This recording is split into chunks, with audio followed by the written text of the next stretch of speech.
Hi there, everyone that is already participating this morning.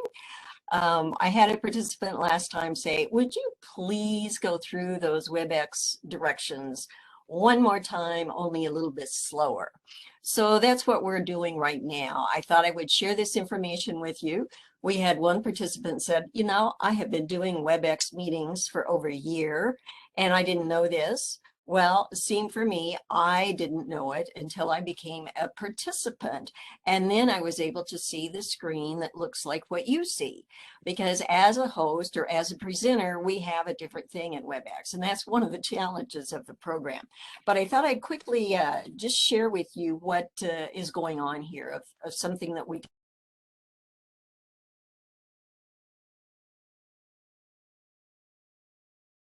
Okay, so here's an example of how you might appear to us, except we are keeping everybody anonymous. So you're not going to be able to look and see if your friend from Lewistown is participating today. That is something that we wanted to assure that you're anonymous. So that's what we're doing there. Then what you would like to do is up there where I am going, hello, punch. If you put your cursor there, there's three dots. And if you press or click on that, what you're going to do is find more options. So with a more option category, then you can move me to the stage. Ta-da! Well, and what that means is it's going to move you to sort of the center, or at least to the right. And then you can see the PowerPoints on the left and the other, my video should be on the right. Okay, and right in the center of that, where I have the red arrow, is where you can kind of push back and forth. And so you can make, for example, the PowerPoint a lot larger if you'd care to do that. Or you can decide, oh, I would like to have Marcia bigger. You decide which is more important to you.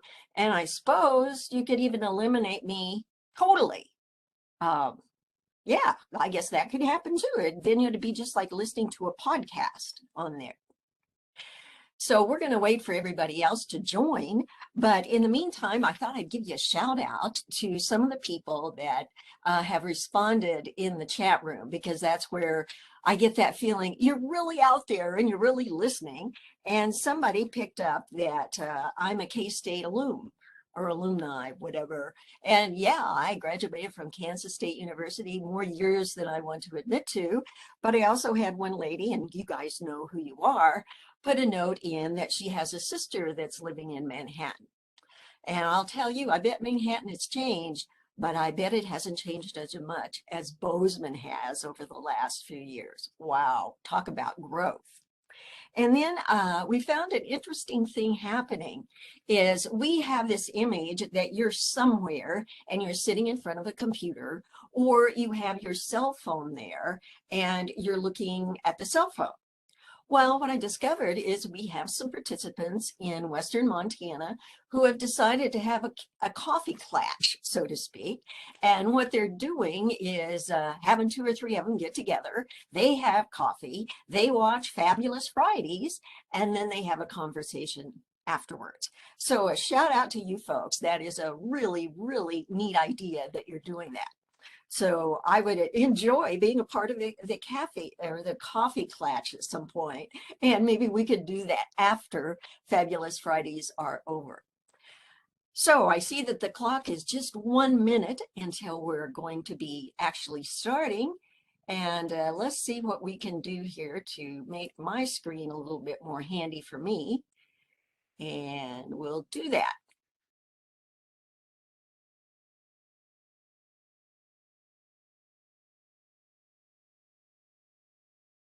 Okay, so what we've got is Fabulous Fridays. Okay, and I do want to recognize the Montana 4-H Foundation and the Montana 4-H Center for Youth Development.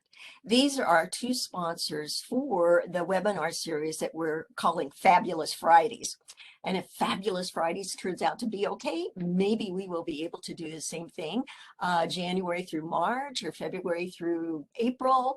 We'll just have to see what happens if we continue to have the interest that we have. And today's session is going to be about wills. And it's going to be what you can do with a will and what you can't do with a will. And that kind of falls into the category of assuming. You're assuming you can do this with a will, but maybe you didn't know that you couldn't. I'm Marcia Getting. I'm the MSU Extension Family Economics Specialist. I like to think of myself as your taxpayer dollars at work, because what I do is, before COVID, travel the state of Montana presenting educational programs on estate and legacy planning. I also develop Mont Guides, and Mont Guides is a fancy term for fact sheets. So we've got those out there and available, and you need to keep track of going back to the Fabulous Fridays website, because what you'll find is sometimes I'm adding additional resources as we go along, or I'll present a session and then go, oh my gosh, why didn't I include that Mont Guide in that one? So you might not even mind going back a session or two, which is in the recording session. And in the recording sessions, we have the resources as well. So that's me. And this is Carrie. Carrie is the individual that developed the website and is sitting in making sure that everything is going as it should go for you. And believe it or not, I've come up with 5 engagement tools. And you're going to say, oh my gosh, Marcia has gone crazy here. But I thought it would be fun to show you what I think of as potential engagement. So the first thing I'm going to say is find your star, because what we have found is that we now have 258 individuals that are enrolled in our Fabulous Fridays. And so, whoa, shout out to you. It keeps growing. And what I hope that means is you're telling your friends or relatives that, hey, this is a really good series. I hope so. And that they should tune in. And so we welcome those. We also welcome our out-of-staters with the proviso, hey, remember, we're talking about Montana law here, not the other states. So if you have relatives in Montana, that's great. You can help them out as well. But as a result of our Coffee Klatch group that's in Western Montana, I thought it'd be good to ask you, how many are attending this session? Maybe they're very unusual. On the other hand, maybe you've got 1 or 2 people that are sitting down like you, with you, like your husband, a spouse, another relative, whatever. Let us know how many are attending this session with you. I'm going to see if I can move my chair up without squeaking. Yeah, it's a little squeaky. Another new thing, I don't know if you've noticed, at the bottom of your screen, what is happening is we've come across a new opportunity so that you can see the wording. So if there's some word I don't understand, maybe this computer business will do the magic. And I really think it's magic to be able to look down and see what I'm saying. But I'm afraid if I do, I'll get flubbed up. So you can look at it and see if it works. Well, Carrie has put up the results here, and what we're seeing is the majority are indeed majority. Let me get a percentage there. 31% have one person. We've got one that we've got a couple of people, and then we've got another one that was entered in the chat room. So I'll be interested in seeing what that one is. So again, we have about 64% of you that are not responding. And I would really encourage you to do so, so that I, as a speaker, have a sense of what's going on. And if you don't respond, I have this image that, oh dear, you're so bored, you're going to drop out on me. So let me know what's going on.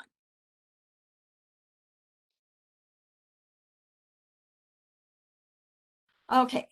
Now, this is our engagement tool number 2, is give me a sense of what you did as a result of last week's lesson. Did you read about the transfer on death deeds? Did you review your financial accounts to see if you already had a POD or a TOD? Did you share information with friends and relatives? Or did you do something else? And please feel free to share that in the chat room, because that would maybe give me some ideas of suggestions that could be made during my presentation so that others will know about those opportunities for non-probate assets. And you know, right now I'm looking at that and saying, why didn't I include the new MV13 form so that you can transfer your vehicle or vessel? Okay, so you could, if you did that, then go ahead and put that in the chat room.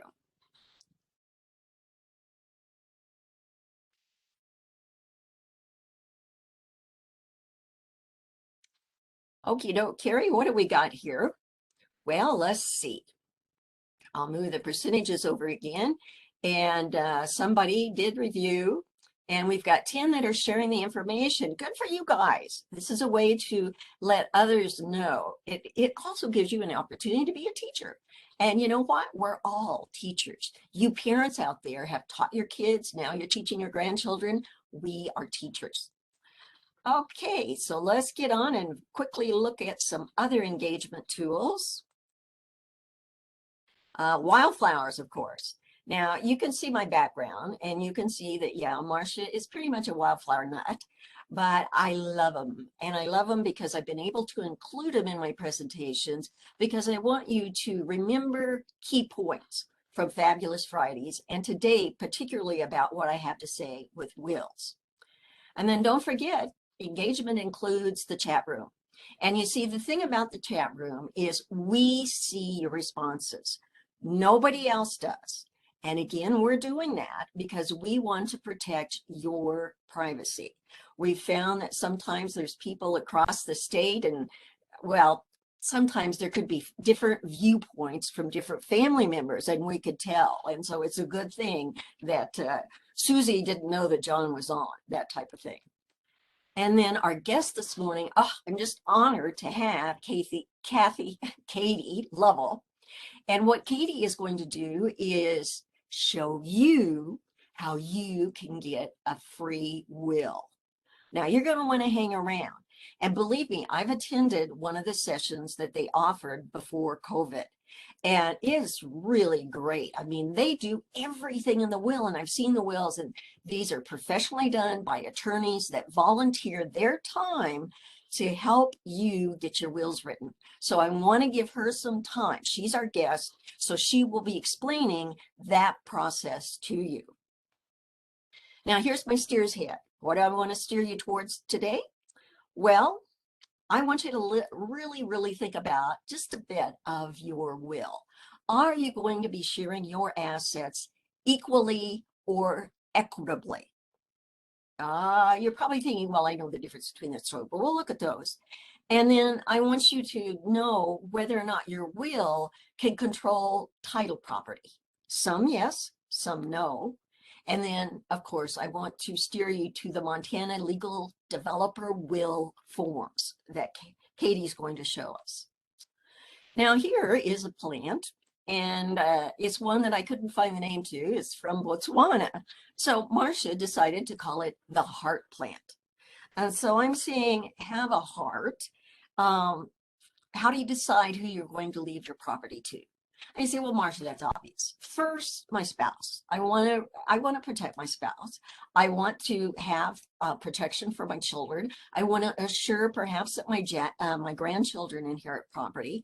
But if maybe you're like I was several years ago, my priority was my parents, because they were still alive in southwestern Kansas, and I wanted to make sure that if something happened to me, that they would have the necessary funds if they needed to go into a nursing home or something else like that.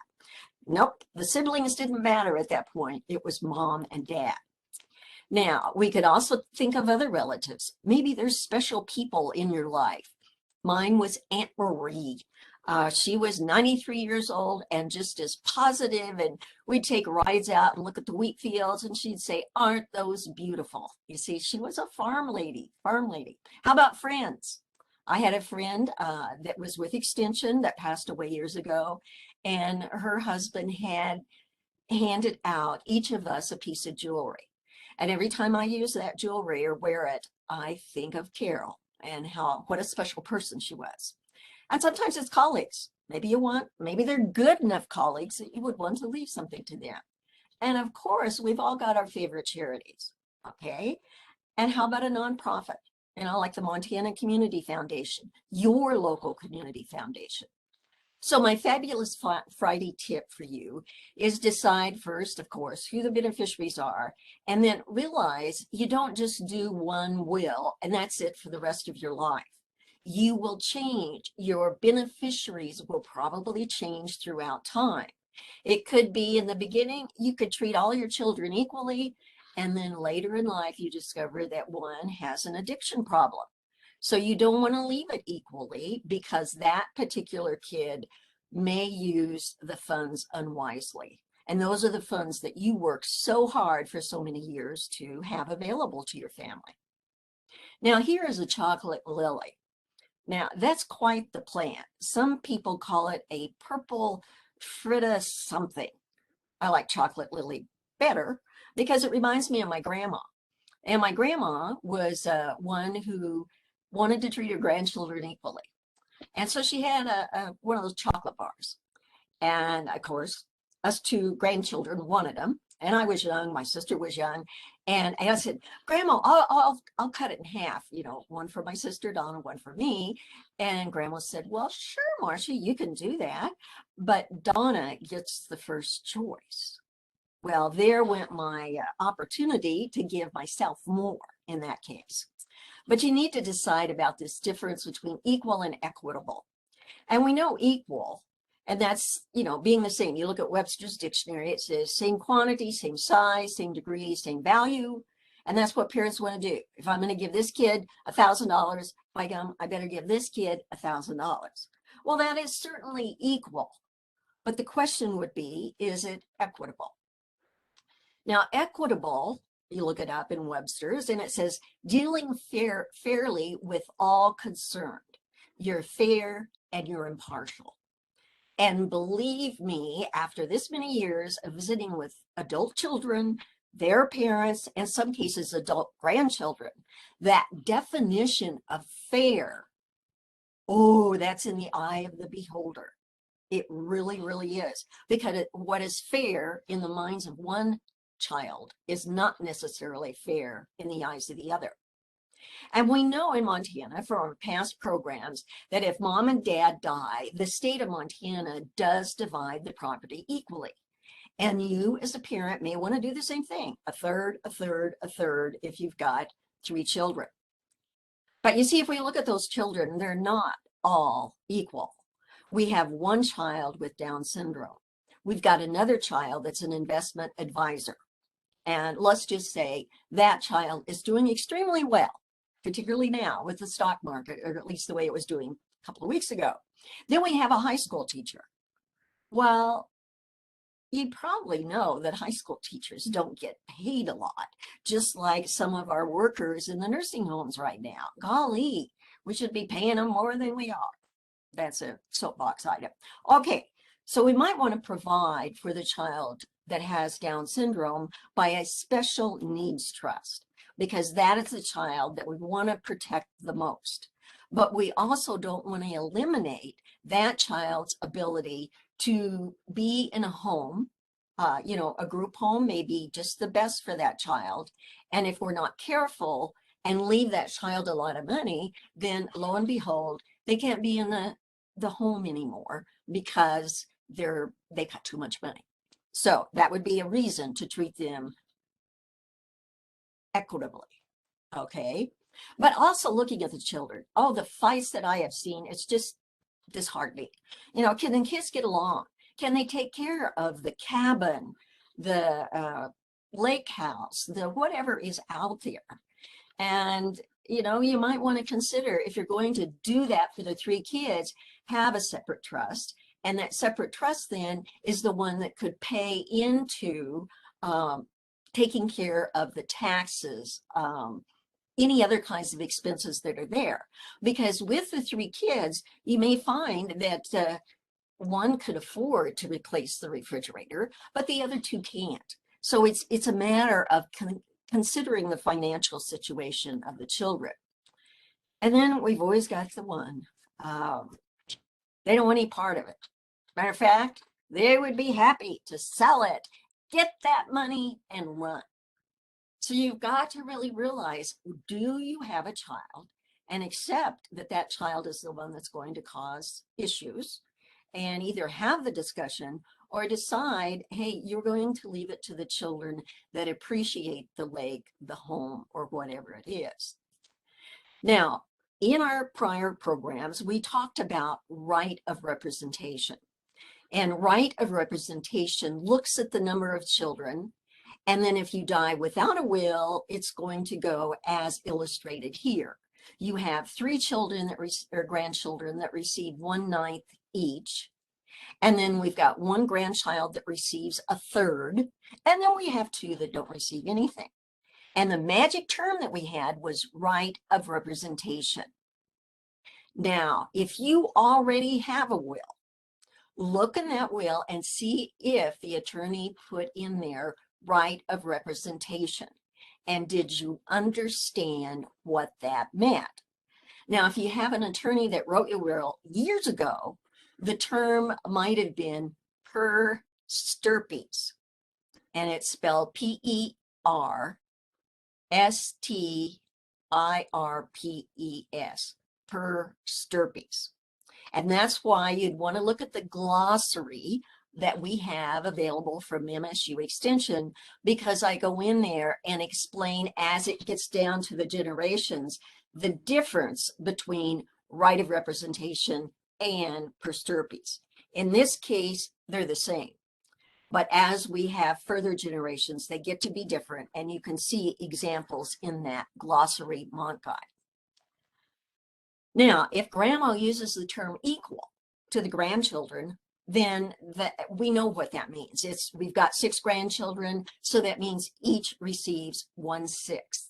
So what grandma is doing in this case is skipping a generation, which grandparents may want to do, and have the money available 1/6 each. Now, you may have crossed a grandma, and I have. It was at one of my meetings, and she leaves her assets to the grandchildren, but she doesn't treat them equally. Okay, and here's an example. Here's a grandma that decided we've got 1 grandchild receiving 1/2. Now get ready for the chat room, because I want you to enter why you think grandma would give 1 grandchild 1/2, 2 grandchildren 1/4, and we've got 3 grandchildren that receive 0. So tell me in the chat room, why would grandma do something like that? And I'm going to give you time while I get my drink here. And I hope you see my MSU Extension mug. Yay!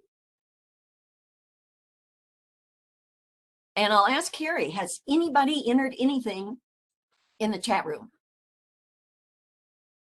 I don't see anything yet, Marcia. Okay, don't be bashful. Or maybe you're waiting for me to tell you, because I'm going to tell you. I've had responses where they say, oh, the one that received 1/2 is brown-nosing grandma. And the others, you know, they whatever. And it's almost negative, like these children are doing this just to get money. And no, this was a case. Yeah. I did see some people say some stuff now. Do you want me to read those to you?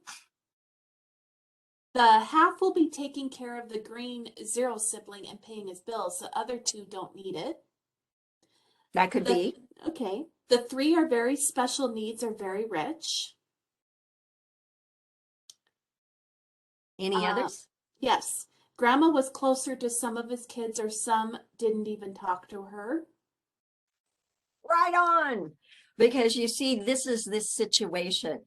The 1/2 granddaughter loved her grandma, and she would send her cards. She would visit with her. She would call her.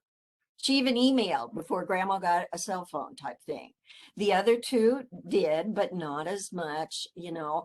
And then the other 3, it was like grandma didn't exist. Seriously. They didn't ever send her a Mother's Day card. They didn't do anything. And so in her mind, this was equitable based on the contributions they were making to her life. And it's your property, and you have a chance, you know, to do with what you want. So, oh, we got another example. Wow. Here we have grandma, and I'm going to say she's the last one to die. She leaves it all to one daughter. She doesn't leave anything to the yellow sons that are there. So get your fingers and enter in the chat room. Why would now mom leave all the property to the daughter? So tell me in the chat room what your thoughts are.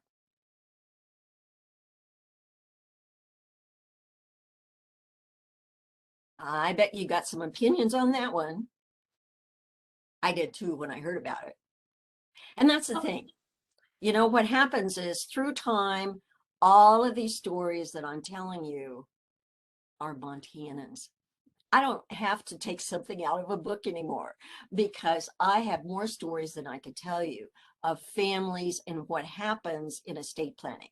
So, Carrie, I bet you have an answer there. Why are they saying this daughter gets all? Here's a few. Mom has a business and daughter will take it over. Okay, good thought. She needs the money to take care of the children. Okay. The daughter took, okay, sorry. The daughter took care of her mom or didn't have any property of her own. Okay, good. Personal preference or doesn't like daughters-in-laws or sons. Don't need it. Oh, isn't it? You know, that's why the in-laws are called the outlaws in some families. Okay, one more, Carrie. Daughter was helpful and caring and responsible. You got it. In this case, it's the contribution consideration because she has provided me care that is allowed to let me stay in my home and not go into the nursing home. You know, and in some families, that's pretty typical. It's usually the daughter that takes on, not always, but for the most part, the daughter takes on the caregiving situation with a parent. Now, it could be grandma wants to write a will, and what she's going to do is leave all the assets to a nonprofit. And in this case, it was the Montana 4-H Foundation because this lady was a 4-H leader for over 50 years.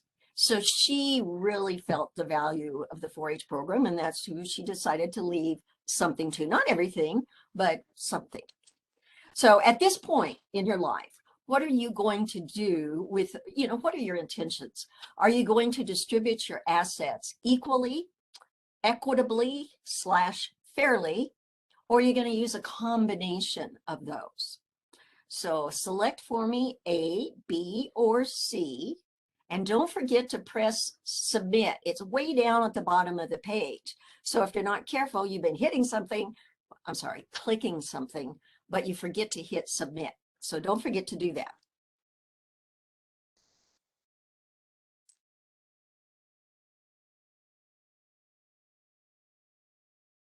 Okay, Carrie, I hope you hit recording.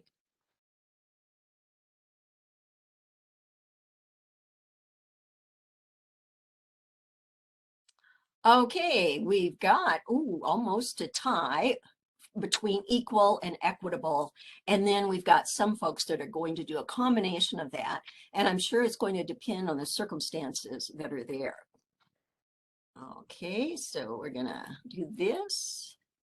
So really, as a couple, you need to have a discussion and decide how you're going to do that and reach an agreement before you get into the attorney's office. That is not the time to be discussing, you know, what I would call emotional issues. Let's get those out of the way because we don't want to be paying somebody $300 an hour and arguing, are we going to treat the children equally or equitably?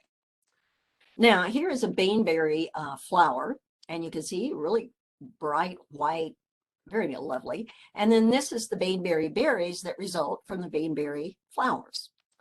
And have you heard the phrase, so-and-so is the bane of my existence? Well, I did find this will. And this person, this mom is saying, my only son David is not to receive a single penny from my estate for reasons well known to him and my friends and relatives. And for the further reason that in his life, he's been disobedient. He's been the bane of her existence. You know, an attorney will probably tell you, let's not put those kinds of things in a will. But in this case, this mom said, this is what I want. And, you know, she's paying for the will. So I want to know, when did you last review your will? Was it you don't have one? The past year because of COVID, I bet, 2 to 5 years ago, 6 to 10 years ago, or more than 10 years ago? When did you last review your will?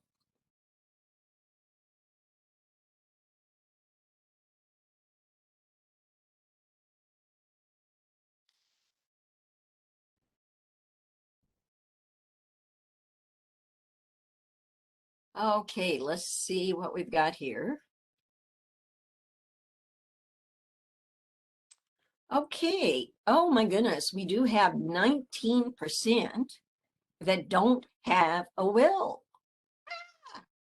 Okay, well, last week and a little bit before, we talked about dying without a will. Who's going to get your property? And maybe you agreed with that and maybe you didn't, but that's a reason to have a will. We've got some that looked at it within the past year. That's good. And then we've got a few that looked at it more than 10 years ago. And my encouragement would be for you to take a look at that and see if during the last 10 years, there's been some changes in your family. You know, we may have a marriage, we may have a divorce, we may have a birth of a family member. And so it's important to get those out. And maybe it was last time I was mentioning, why don't we do it every year? And you say, but it would give us a chance to just refresh our memory in what we did at that point in time. Because, you know, I was telling you about my folks. Well, yeah, I took care of that. And then once they passed away, Marcia, you got to do some planning again. And then I decided to get remarried. Oh, you've got to do more planning again. So a will does change through time with different things happening to you. So let's close that out and make sure that we get on to the next one. And you see, we know in Montana and nationally that about 7 out of 10 die without writing a will. And basically a will, we know, it's a written document. And what it does is describe what we want to have happen after we have passed away. And Montana just has a few requirements about wills. And you must be 18 or more years of age. You know, so even an 18-year-old can write a will and describe where they want their property to go. The second requirement for writing a will is you must be of sound mind. Well, and they describe that. Know the nature of your property and know those to whom you would leave your property. And that's why the attorney will recommend to you when you're in the area and you're going to sign the will, he or she will be making statements about you realize this is your will. Yes, yes. And this is why the attorney has witnesses that if necessary, they could testify that, yes, you were of sound mind when you signed that will. And here's an interesting one. Here's an attorney saying, here's your dad's will. Being of sound mind, I spent it all. And that's what my dad said. And I thought, you know, that'd be really cool. Because if you knew exactly when you were going to run out of money, you could spend it and enjoy. Well, we don't know. So some of us that are very conservative tend to hold on to it just in case we might need it. The third requirement out there is that you can't be under undue influence. And of course, moving from Kansas, which at the time was a dry state, to Montana, I assumed that meant, well, you can't be drunk when you write your will. Well, okay. It's different. That could be a reason. But the other is undue influence that might be a child, you know, coming to the dad in a hospital and having him sign a will, and then he leaves everything to the one child and not to the others. That could be construed. Well, here was another one. Here's a man that left, you know, in Texas, a lot of money. He left the doctor's hospital $50 million. Woo! Well, if you were the kids in that case, I think you'd be coming forward and saying, Dad was under undue influence. If you'll just look at the prescriptions that he was taking and blah and blah. So you see, undue influence can be a family member or someone else. Now, question for you. For a will to be valid, does it have to pass through the probate process? Or the fact that you write it means it's legal, it's valid? So tell me very quickly by clicking on yes, it has to go through probate, or no, it doesn't. So tell me with your clicking on one of those answers.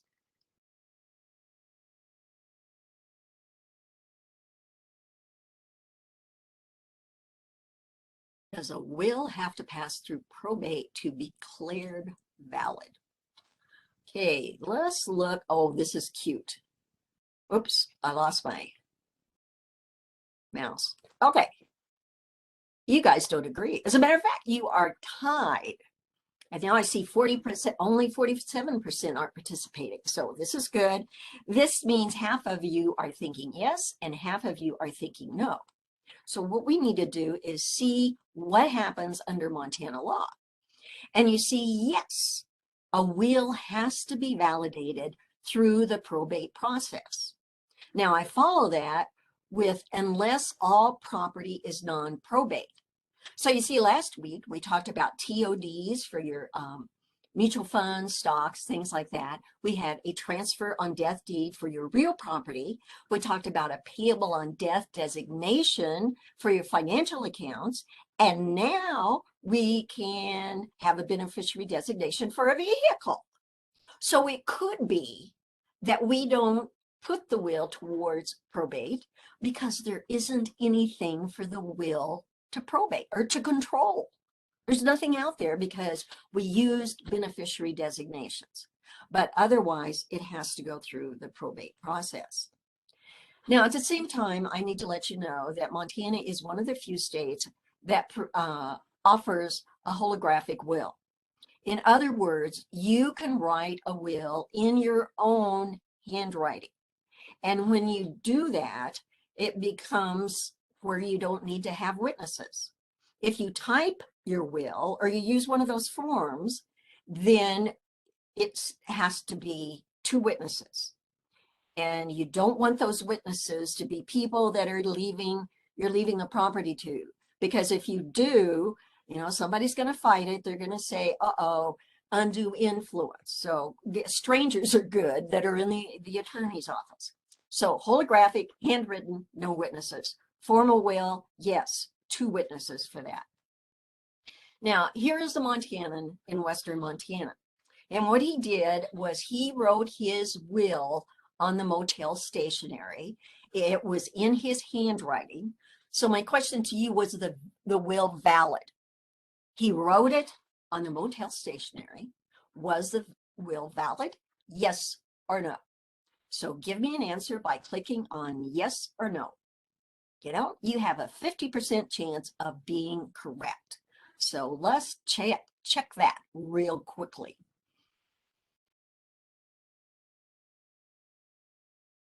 Okay, let's see what we've got here.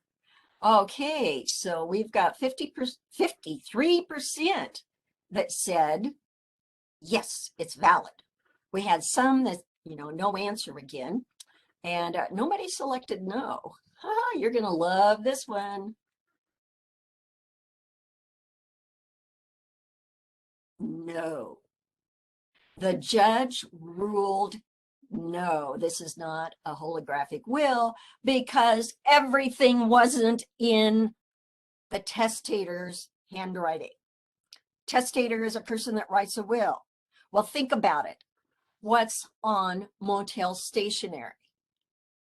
Well, people tell me at my meetings, sometimes a photograph or an imprint of the place, name and address of the motel, phone number, all that kind of stuff. Whoa.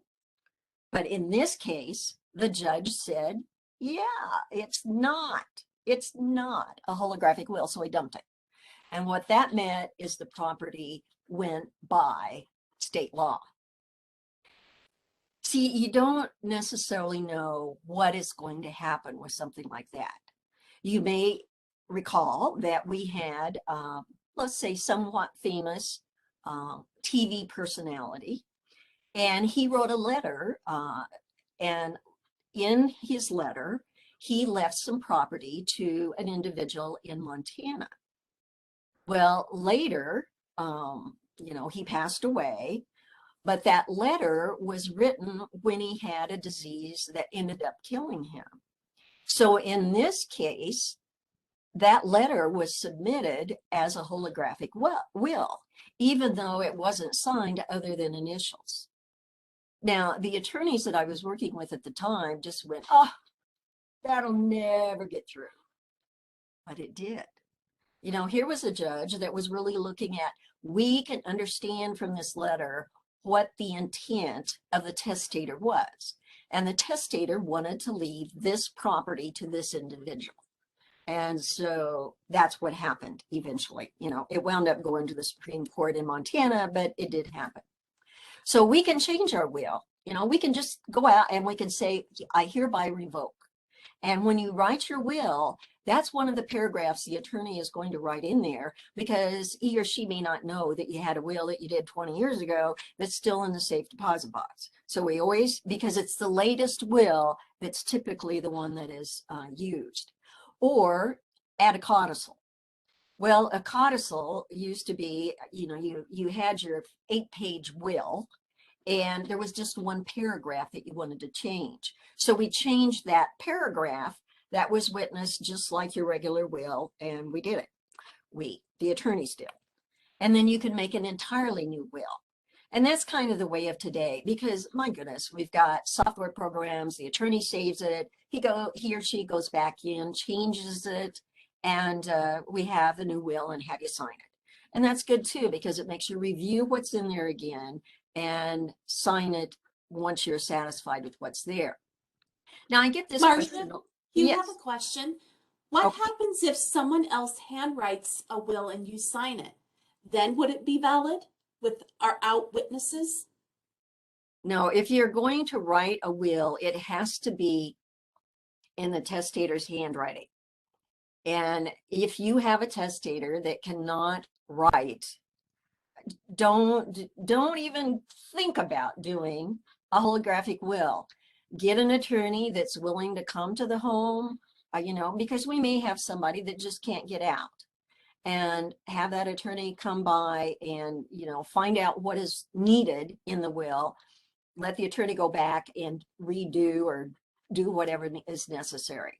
But you could not, and it's just inviting trouble. If you have one heir that's going to contest something, well, they're going to do that. They're going to say, hey, that's not what dad wanted.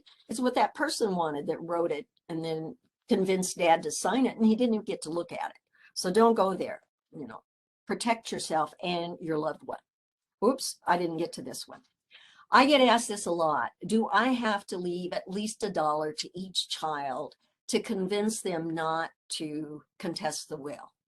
Hey, what the attorney's going to do is something like this. They're going to say, I recognize I have 3 children, Maddie, Eric, and Melina. Okay. And then if you have a couple of kids that you've already recognized by giving them down payment on a home or help them get started in a business by doing that, the attorney will find a fancy way like this. Maddie and Melina have already received their gifts, so they do not take any property under this will. And the attorney will do it very nicely compared to what the other lady did at the beginning of the will program. And here's one I thought was good. To my son, I leave the pleasure of earning a living. For 25 years, he thought the pleasure was mine. Boy, was he mistaken. And that usually gets a laugh out of the men in the audience. So if there's any men out there attending, I hope you hard-hearted just a little bit. Now, let's take a look at this one again. This is John. He has $150,000 in his estate, and he mentions that he's going to leave it to his wife, Millie. But they got divorced. Uh-oh, we had a problem. And then we discover there's a present wife, Sarah. So the question becomes, who's going to receive this 150 bequest, 150,000? Is it going to be Millie, his former wife, Sarah, his present wife, his 3 children, or John's parents? So tell me what you think about this one. Who is going to receive that property?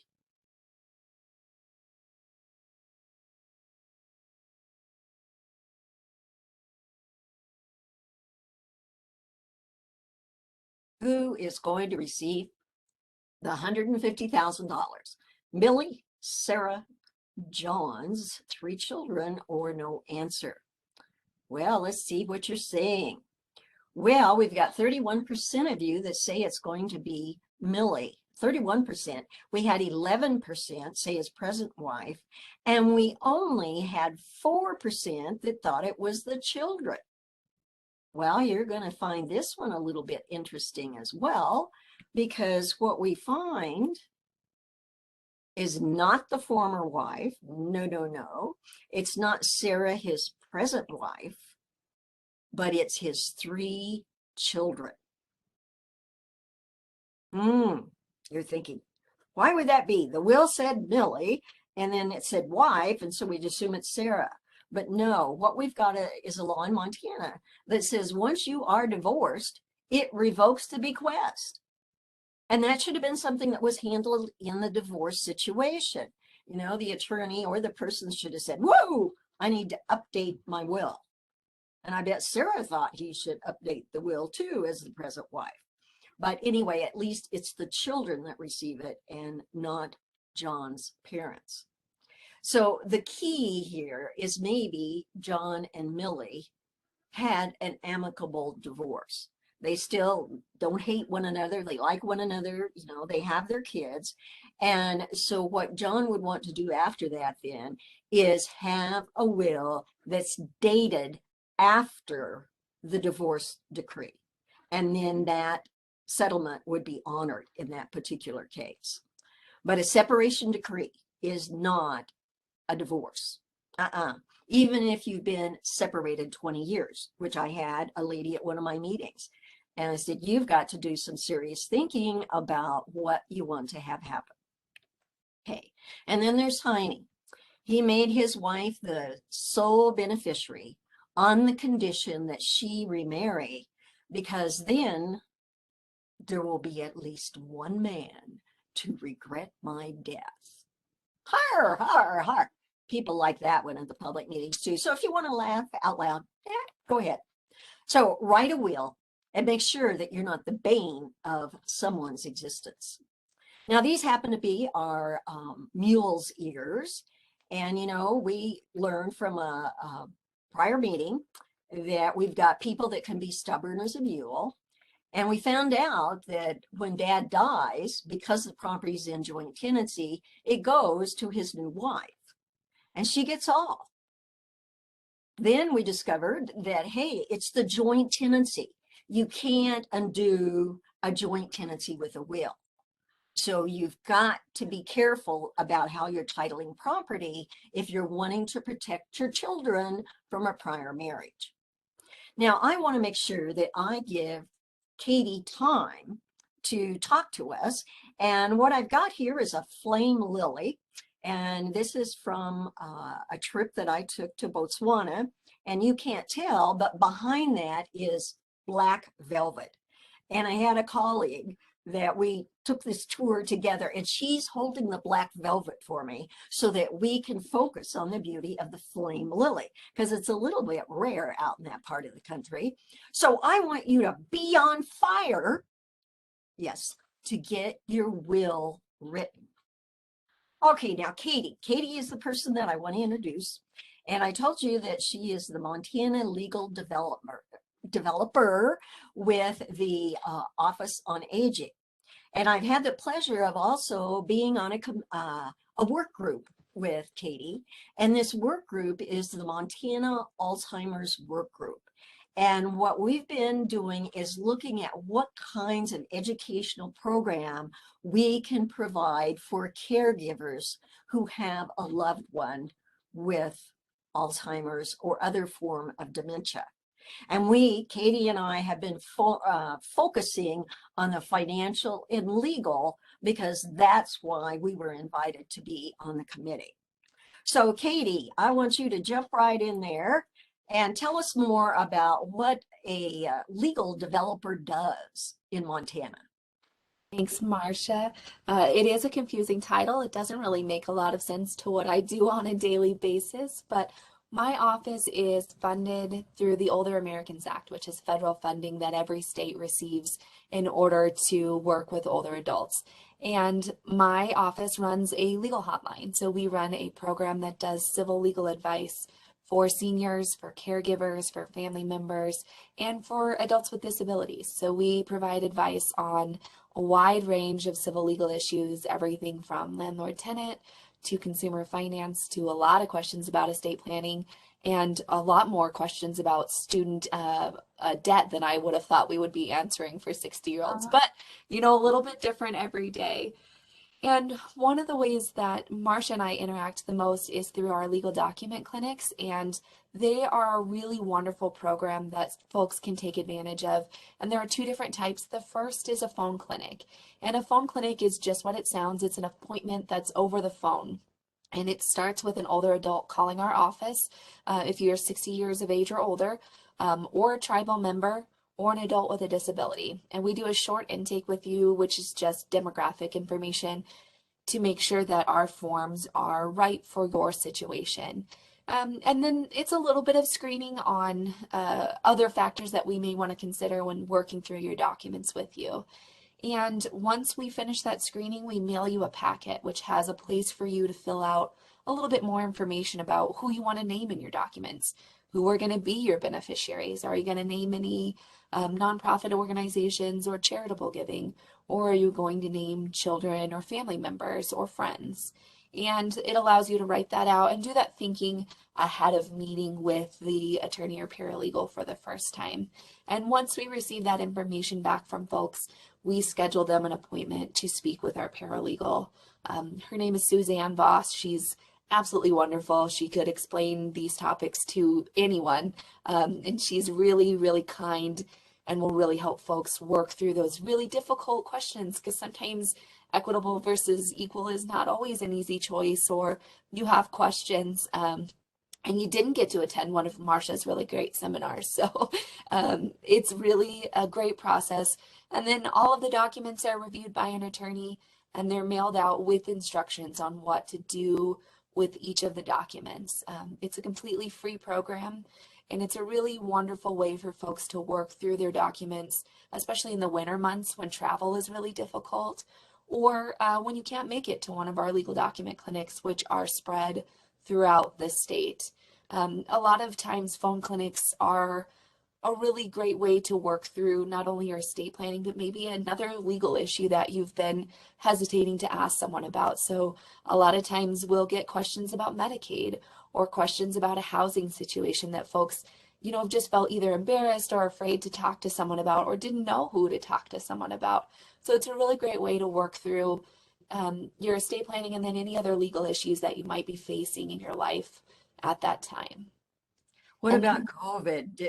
What impact did COVID have oh on my gosh, your yeah, office? COVID has had such a huge impact on this issue. I think one, people really realized, hey, I'm mortal, and these could be issues that really affect me. So we saw a lot of people really wanting to get their estate planning documents done. And then two, I think it changed the way people thought about life-sustaining measures. So for example, you know, having never wanted to be on a ventilator before, COVID may have changed your ideas on whether or not a ventilator would be a treatment that you'd be willing to accept. So it was a really great time to look at your healthcare documents and really align those with how you were feeling in the moment. And then because, you know, attending a legal clinic was maybe not always a safe option for a lot of people, the phone clinics gave people a way to still get these documents done without having to leave their home or put themselves in any danger to get these documents done. So, and that continues. I mean, you know, even though we can get vaccinated now, it's still not safe for a lot of folks to be in large gatherings. And the phone clinics are a really great way to continue to maintain that safety for yourself, or even just your comfort level. Yeah. How about WebEx or Zoom? Have you had any of those Yeah. kinds of calls with people as well? Right. Yes, we do Zoom, especially if folks are really comfortable with that technology. It's a great way to be able to see Suzanne face to face and really have those in-person conversations when being in person is not safe. And a lot of nursing homes and assisted livings throughout COVID got tablets or uh, laptops that were able to be video conference enabled. So folks can use, the facilities tablets to make some of these calls where maybe they wouldn't have had that technology before. So it really opened up that ability to talk to people in a way that wasn't face to face, but was still the next best thing. And so we can always do Zoom conference. If that's a technology you're comfortable with, or WebEx, we can always set that up. Oh boy, that's a great program that I don't think we have a lot of people that necessarily knew about. Right, yeah.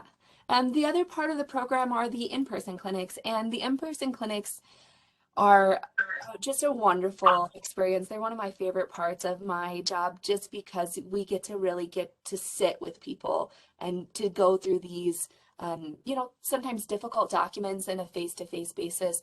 And it provides an opportunity to really catch issues that may be happening for folks' life. We had a clinic in Western Montana a few years ago where a woman came in with some helpful neighbors, and she was going to disinherit all of her children in favor of these helpful neighbors, but she didn't remember her children's names. So it was a great opportunity to be able to step in and say, let's kind of slow this down and maybe get you in touch with the local adult protective service worker and see if this is really a situation in which you are feeling safe or not. And so it was a great way to be able to stop that. And, sometimes folks are really they come to the clinic, they're like, I'm ready to do my documents, and they haven't really had some of those important discussions ahead of time. So it's a good way to help suss that out, to decide where you're moving. And then if we have to follow up with folks, we can do that later.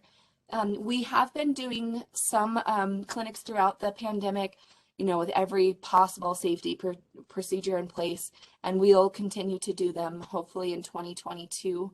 We're just now working on our list of site locations. We've been really focusing on rural communities that are either on or adjacent to a reservation, and areas that don't get a lot of services.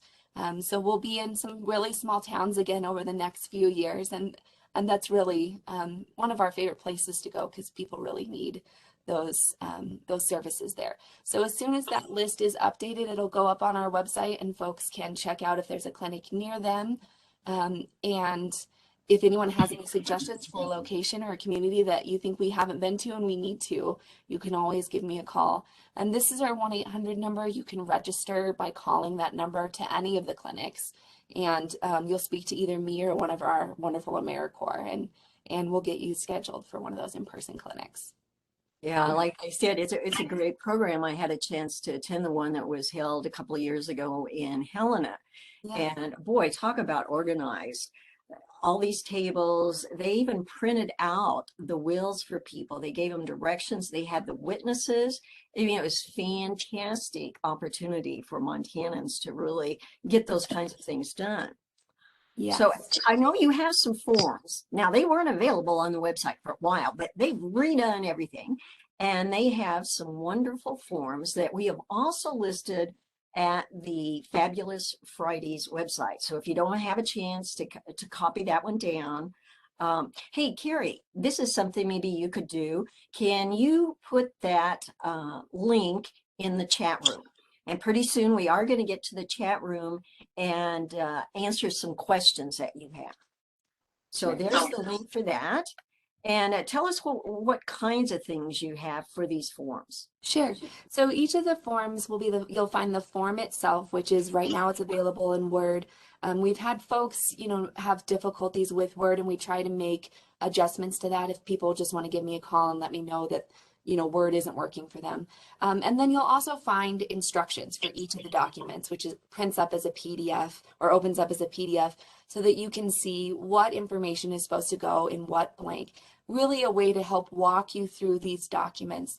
The forms are really intended to be used for simple estates, which doesn't necessarily mean small and monetary, but not complicated. So in a situation in which you need a special needs trust, or you have minor children, these may not be the forms that are going to be the most effective for you. But if you're older, you no longer have minor children, you have a pretty small estate, or an uncomplicated family situation, they're a really great option to look at. You can download them on the website, and you can always give our office a call if you're having difficulties with the form or if you have a question on what should go in any blank. And there's one for both single and married individuals, and the forms look really similar. It's just so that you don't have to change any of the language in the form about I'm married or I'm single, divorced, etc. So they're really great forms to fill out. We use a committee of attorneys. Everyone who volunteers for our clinics makes changes or suggestions to these wills, so they're constantly being improved and updated, and they're really ones that we have tested on thousands and thousands of Montanans to help do these documents. So they're really intended to be something that is user friendly. And just as a note, each spouse will fill out a will. If you're using the legal form for a married individual, you'll still want to have a will for each individual. And that's so Katie? important. I just had an example of a lady that called, and she it was one will. And they used to do what they called joint wills back in the day. And we just don't want to do that anymore because the survivor would often feel that, well, I can't change it. But yet the family situations had changed. Right. So we take a look at this, and we want you to take advantage of the Montana Legal Development Developer Program, you know, and someday we're going to, you know, she's hoping for 22 that we get out there and they'll be near you, and maybe you would have to drive a little ways, but it may be worth it to you because of the service that's provided. So take advantage of that program. Marcia? Well, yes, Carrie. We did have a question for Katie, and this person wants to know, he does not have words, so can WordPad open up some of those forms? It kind of depends on your computer and the software. So it's a lot of times WordPad can open them, but it can be kind of tricky with formatting. So my number is all over the website. You can absolutely give me a call, and I'd be happy to help you figure out how to get that form in a way that's easier. We may have to send it to you in a simpler version of Word, an older version of Word, and sometimes that helps people be able to open it on their computer with a different program.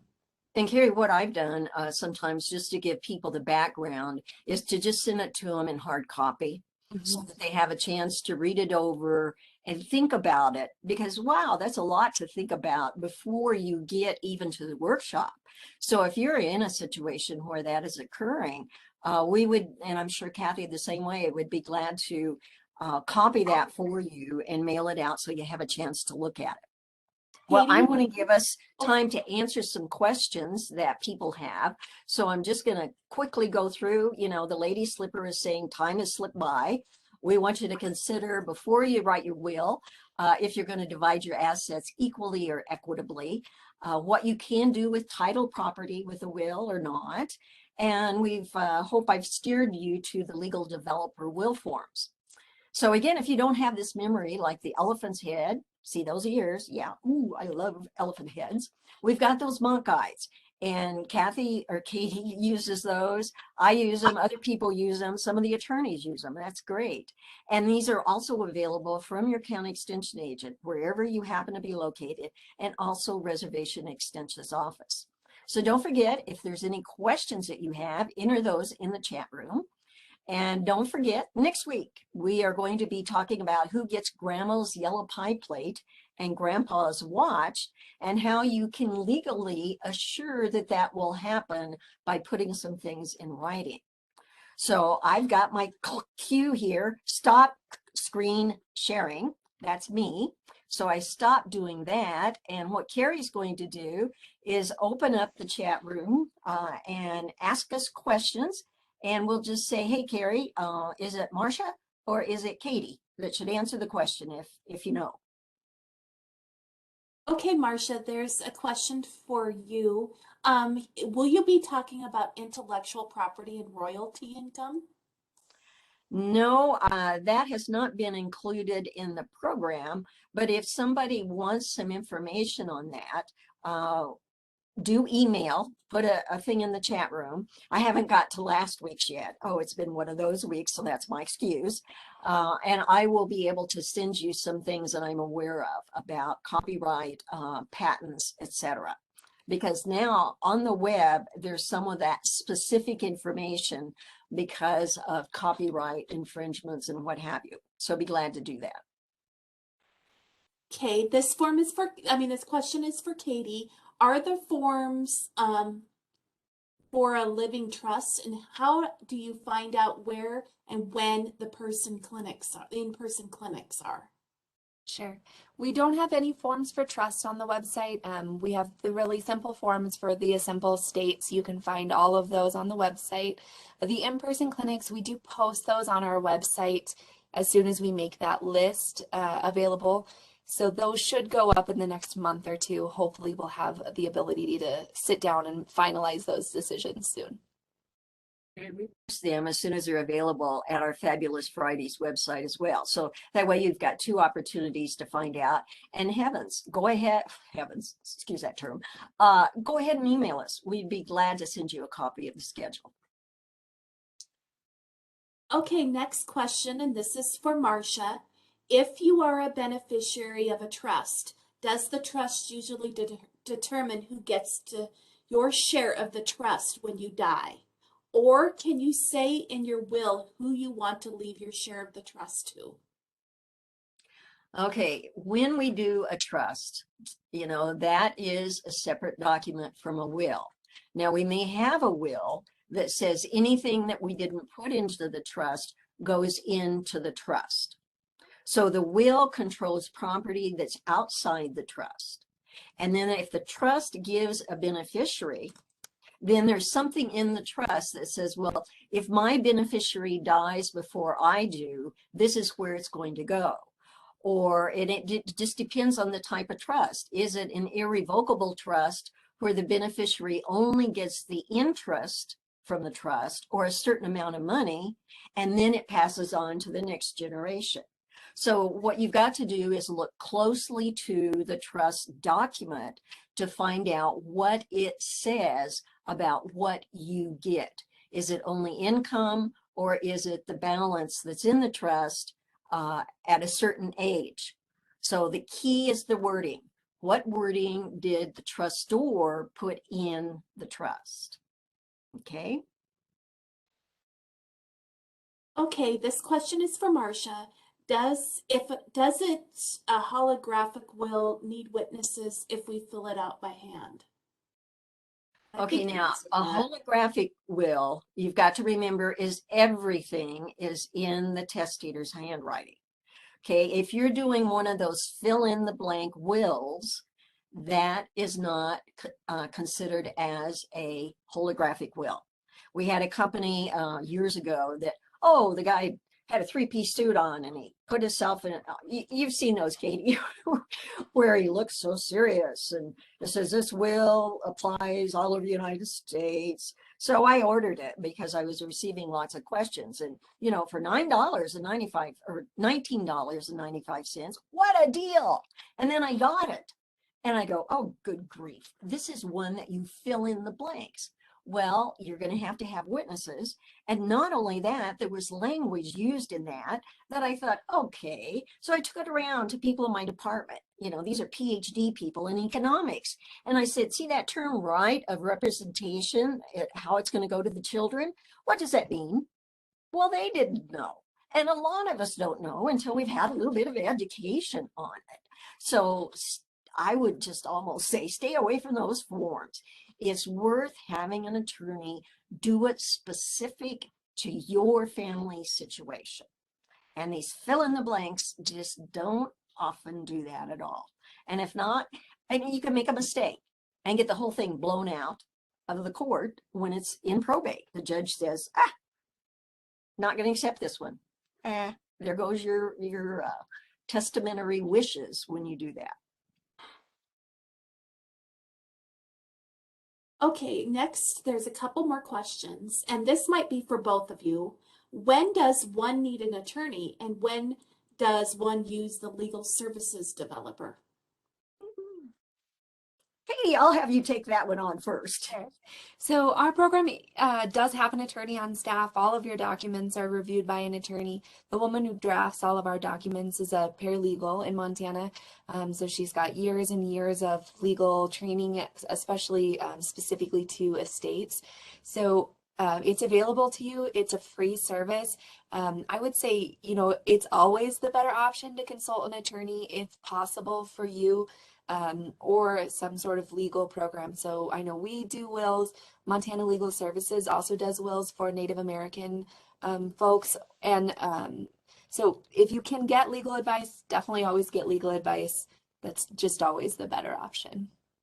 Yeah, and that's one thing about the attorneys, that they know the questions to ask.